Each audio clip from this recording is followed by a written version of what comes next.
All right, we're back from the video today. I'm going to just jump right into this, and I'm just going to preface this entire video by saying I know myself pretty well. And I know that this is going to probably turn into a rant very, very quickly. So I'm going to try to stay on topic, and the topic of today's video is Bryce Young. And by the thumbnail, I'm probably exaggerating a little bit. Yes, it's his first game of second season, maybe a little early to really call him a bust. But I almost said last night, but yesterday's game was one of the most deflating I think I've ever seen from the Panthers, at least from the fan perspective, because you have this whole offseason after a disastrous year where it feels like that's rock bottom. You can't go any lower than that. It was a terrible rookie year for Bryce Young, terrible coaching. And in the offseason, they made the right steps. You brought in a new head coach. You replaced the GM.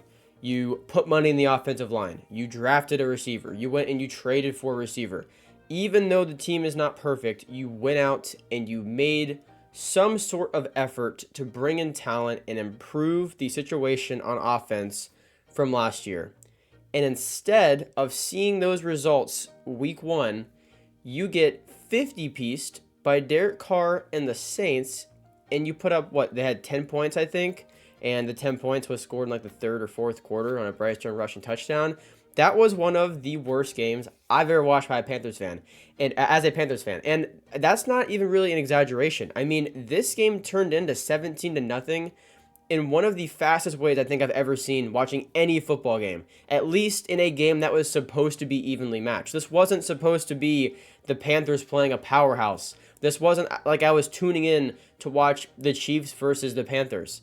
This was the Panthers versus the Saints, and went off the rails. I'm already kind of getting a little off topic. Let's start with just Bryce Young, though. You can go back to the very first video I ever did on Bryce Young and the Panthers, or just Bryce Young even before he was drafted. I've been a believer of him. I've defended him in videos, on Twitter, in comments.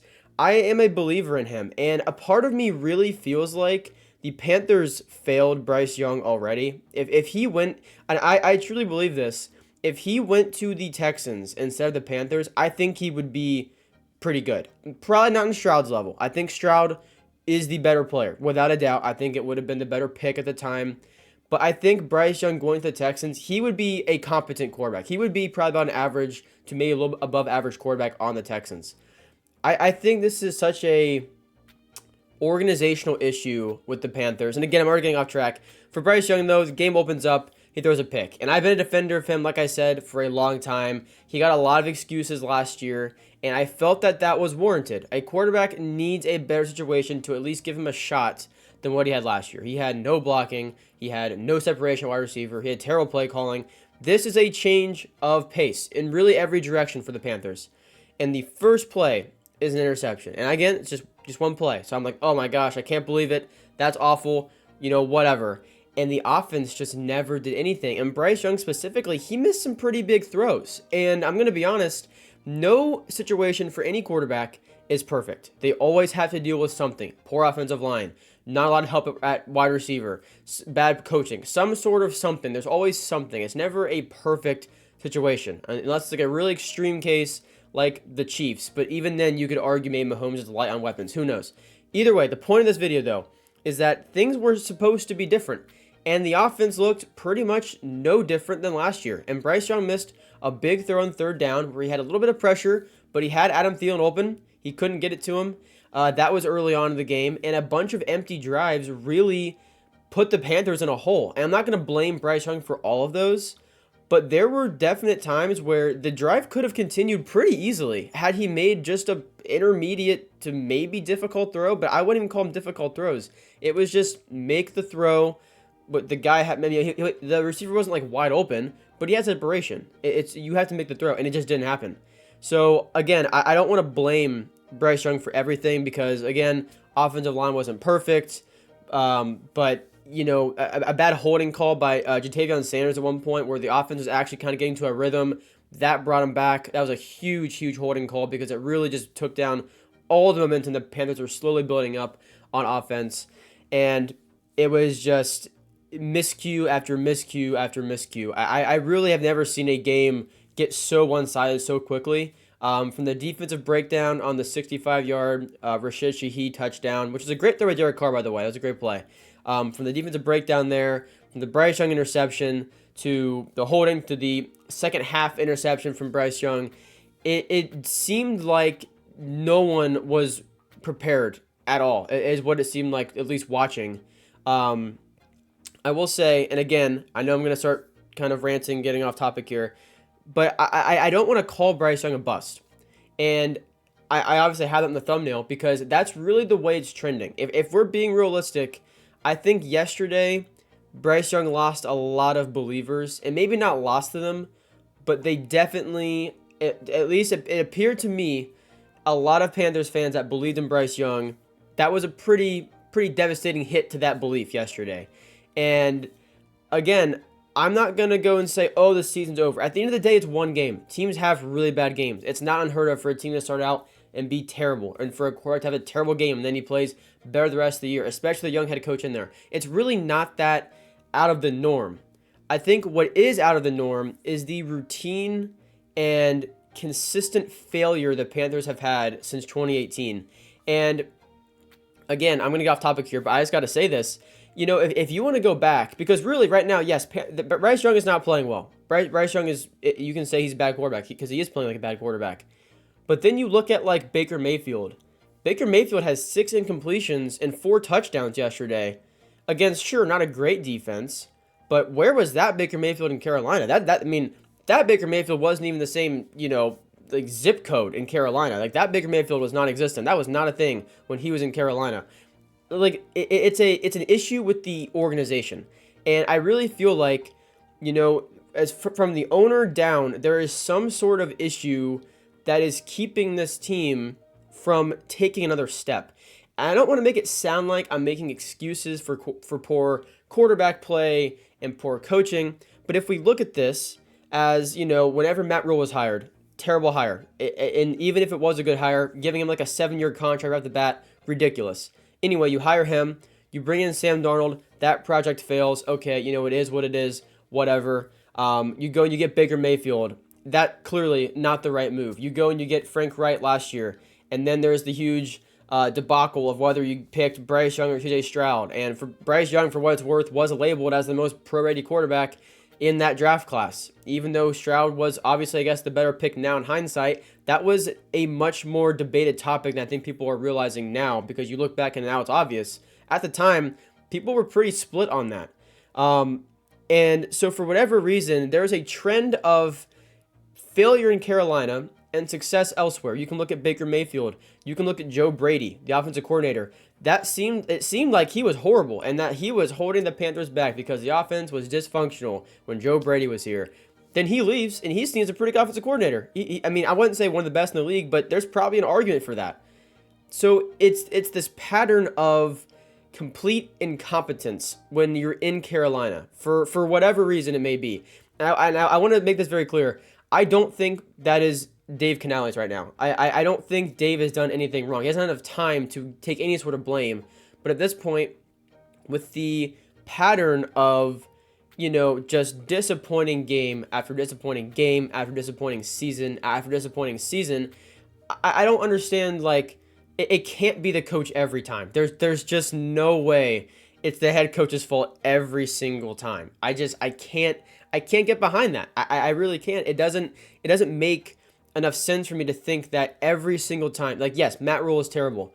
Frank Wright, he was pretty terrible at the time. It was very bad play calling. He had no enthusiasm, no fire, it didn't look like he wanted to be there. But then you look at the offense from last year to this year, and we're just a game in. And again, I'm probably exaggerating. I'm probably overreacting. But I've seen this movie multiple times in Carolina. I've seen this movie of the offseason moves, of being hopeful, and then you go into the season and it's just swept away. I've seen this before, and I don't want to just jump to conclusions and say the season is over, because at the end of the day, like I said before, it is one game. It is one game. It is a divisional game that is normally pretty tough anyway. The Saints are not a bad team. I don't think the Saints are very good as a team across the NFL, but looking at it as a divisional game, yeah, the Saints play the Panthers pretty tough. The Saints play basically everyone in this division normally pretty competitive. So it's not shocking to think that Panthers would have lost to the Saints for that reason. It's just this feeling of the Panthers not being able to get past this roadblock that is just success. I mean, I'm not asking for a playoff win. If you're new to my channel and you're watching this, my prediction for the Panthers this year was 5 wins. I felt that 5 wins is achievable with their schedule, would be a clear kind of look at improvement from what was last year. And now it's like, I don't know how many wins this schedule even has. You got 2 last year. Can you get 3? Can you make an improvement from last year? It's just, I'm so disappointed in the development so far for Bryce Young. I mean, a lot of it is his fault at this point. I mean, I'm not going to say that he, deserves every excuse in the world. But again, I feel like there is some sort of organizational issue because there's just no way that every single person brought into Carolina all of a sudden just happens to not be very good. And, oh, the Panthers made a mistake. That player was the problem. And then they leave and they're good and the Panthers are still bad. It can't work like that. I refuse to think that that is just some sort of bad luck. There's some kind of issue, whether it's just from the owner inserting himself into too many day-to-day football operations, whether it's players just not wanting to be here, and that's why it's literally just that bad. I don't know what it is, but it just feels like the Panthers have made good moves. They just haven't worked. But then when other teams make those same moves, it works. It doesn't make any sense in my mind. It doesn't make any sense. So, again, I told you guys it would become a rant. For Bryce Young specifically, I made a video like a month ago saying this is a big year for him because he's not going to get a third chance.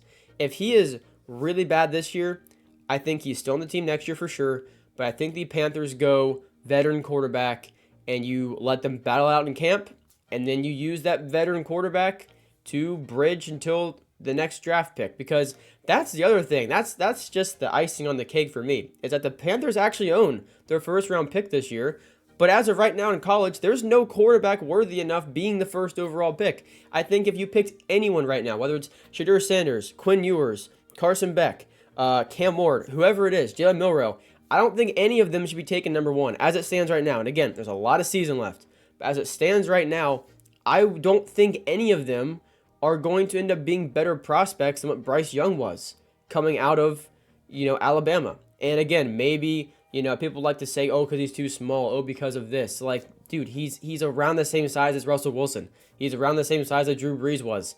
And with the Panthers constantly making mistakes over and over and over and over, I've got to think it's more the team at this point.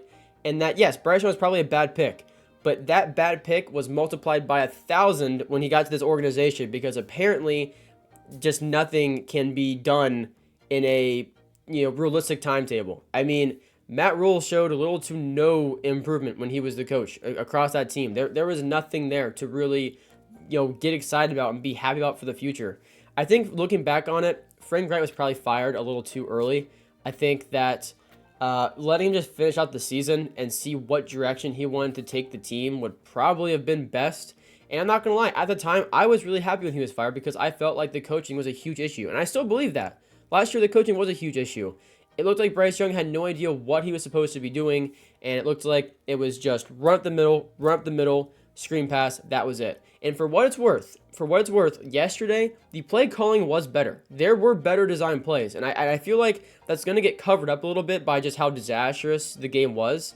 But there were better offensive plays for sure. Without a doubt, there was plays that got guys open. They had separation. It just, Bryce Young was either sacked, Bryce Young was picked off, or he just straight up missed the throw. So it's very deflating. Again, there's a lot of this season left, but I don't really know what to expect at this point. And if I had to guess what's going to happen, because here's the other thing. Okay, I want to say this too. I know a lot of fans are like, Bryce Young's not it. Start Dalton. I heavily disagree with that, because even if you put Dalton in, like let's say you put Dalton in, Dalton is an improvement. Dalton gets the Panthers 7-8 wins in a miraculous fashion, and they almost make the playoffs, but don't. All you're doing is hurting your draft spot, because this team needs a whole lot more than just quarterback. That defense was Swiss cheese yesterday. They need everything on defense. They have no pass rush. They have not much of a secondary. Their linebackers look late getting everywhere, other than Shaq Thompson, who's a great player. I love Shaq Thompson. It was just a horrible, horrible display of football. And so if you're, going to start Dalton, he's just going to get you probably too many wins to have a good pick, but not enough wins to actually do anything in the postseason, to where you're just stuck in this middle ground that the Panthers, if they're going to be bad, they need to be really bad. They need as many top picks as possible, because then at least you can, maybe even trade one away, get a haul or something, like trade like with the Raiders to maybe take their quarterback, do something like that. If you start Dalton, I think it's putting you in a bad situation, even if it means better games to watch, if that makes sense, or a bad situation for the future, that is. The other thing is that I think if you start Dalton, you really aren't being fair to Bryce, because yes, he may be pretty bad, and he might not ever be the franchise quarterback for the Panthers. I mean, that might be the realistic outcome at this point, but he at least deserves a chance to fail, if that makes sense. I think at this point, it's swim or drown. Put him out there. This is an improved team roster-wise on offense, to where he should be producing. He should be showing something. No team is perfect. No team has this brick wall of an offensive line with elite wide receivers at every position. This just doesn't exist. You have to produce with something. Like, Burrow went to the Super Bowl off a torn ACL and a horrendous offensive line. Yes, way better weapons, but he had a terrible offensive line. Probably about as bad as what Bryce Young has right now. Maybe worse. And he produced. And, even Cam Newton, go back to Cam. Cam went to the Super Bowl with a terrible offensive line and Ted Ginn Jr. as his top wide receiver. It is not impossible to produce in a bad situation. But a lot of that part falls on Bryce Young, and that's what's disappointing, is he's not playing like the first overall pick. This isn't a fourth-round quarterback that the Panthers are taking a shot on and trying to give him a fair chance. This was the first overall pick out of Alabama. This should not be everything has to be perfect for him to succeed. No, he was labeled the, most priority quarterback in the draft at the time. Great playing out of structure, extending plays. He's creative. That was what Bryce Young was labeled as. And I believe that he was or is that player, but it's just not happening right now. Whether it's going to be the entire season or not, I don't know. But again, I got off track again. That's why I think the Dalton thing is a bad idea. Let Bryce either swim or drown. He has to either show that he is the guy or that he isn't. No in between. You do not want to start Dalton, look back a year from now going, man, I wonder if we gave Bryce Young a shot if he could have put together. No, we do not want any sort of thing like that. Put him out there, let him be bad so we know for sure the Panthers are making the right choice for moving on from him, or put him out there, see if he can improve, and then know for sure, yes, he's taken the step. The Panthers can go from here, build around him, look elsewhere in the team. Yeah, I don't know. That's probably about it. I'm sure I didn't stay on track as much as I would have liked to, but it's just very, very disappointing. And at the end of the day, it is a good game. It is a good game. No, it was not. It is a long season. I'm not sure why I said good game. It is a long season. It was one game, so I was probably trying to say. And as disappointing as that is, it happens. This is a very negative video because this is just what I feel like is just happening right now. Like, there's not a lot to be happy about. This morning, I woke up and I'm like, all right, you know what? That game is behind us. Let's look at LA. It always gets better. And I checked my phone and see that Derek Brown is out for the year. And, yep, I just wanted to go right back to sleep because apparently it just keeps getting worse somehow if you're a Panthers fan. Right when you think you hit rock bottom, there's like this secret other, even more rock bottom layer that then appears whenever the top rock bottom layer disappears. It just keeps getting lower and lower and lower. But yeah, so horrible for Derek Brown, though. Prayers up to him. He's a phenomenal player, the best on this entire roster. I do hope, I don't want him to have to miss the entire season, but that's for the best, of his health and career, then, has to happen. But yeah, terrible game. This is a very negative video. I do want to end off with a few positives. Number one, Xavier Legette did look pretty good. In the very limited time we saw him, he caught basically everything thrown his way. Not a lot to work with because of how bad the offense was, but he showed that, in a better situation, he could probably produce and be a pretty solid receiver. So that made me happy. Even Deontay Johnson, I felt like he separated well. I think he's doing what he's supposed to. The ball's just not getting there for whatever reason. So two, I think, highlights there. I wasn't really blown away with the offensive line. It wasn't like this big change that was evident by all the money that was put into it. But, you know, it's what it is there. I was happy with Xavier Legette and Deontay Johnson, at least what they showed in limited time. Defensively, there wasn't really any good takeaways except for Shaq Thompson. I think Shaq had a lot of good plays. I was really excited to see him back and healthy. He's a great player. Went down really early last year, missed the entire season. Happy to see him back. But that is basically all the positive takeaways. So, again, it's a long season. Maybe Bryce Young can turn it around. I don't really know at this point. We're going to find out as the weeks go on. But yeah, so that's going to do it for the video. I have a new series coming out tomorrow for the biggest winners and losers of the week. I'm sure you guys can take a wild guess for who one of the losers are going to be. But yeah, so we'll go over the winners or losers can be, you know, full-on teams, players, even coaches. We'll talk about all that. It's every Tuesday from here until the season's over, talking about the biggest wins and losses for each team and each player and stuff like that. And then every Wednesday are my week picks, so that'll be coming out. Thursday, likely no video, just depends. And then Friday, we'll have like a video probably like this, just talking about whatever team is, you know, on the rise or on the fall or any notable rookies, stuff like that. Just kind of those like miscellaneous NFL videos. And then also, as the year goes on, we'll be doing some team rankings, some player rankings, a lot of those, not just some actually, probably a lot of those. We'll do some draft content, looking at some of the upcoming quarterbacks, wide receivers, pretty exciting wide receiver class, I believe, as that goes on. So yeah, it's always info content on the channel one way or another. Make sure to subscribe. We are on the road to 1,000 subscribers, closing in on 700. Let me know down below how your favorite team did in, you know, this first week of football. I guess if you're watching this before the Jets and 49ers play, you're a fan of those teams, it hasn't happened yet. So give me your prediction if you're a Jets or 49ers fan. But yeah, thanks for watching. I do really appreciate it, and I'll see you guys in the next one. Peace out.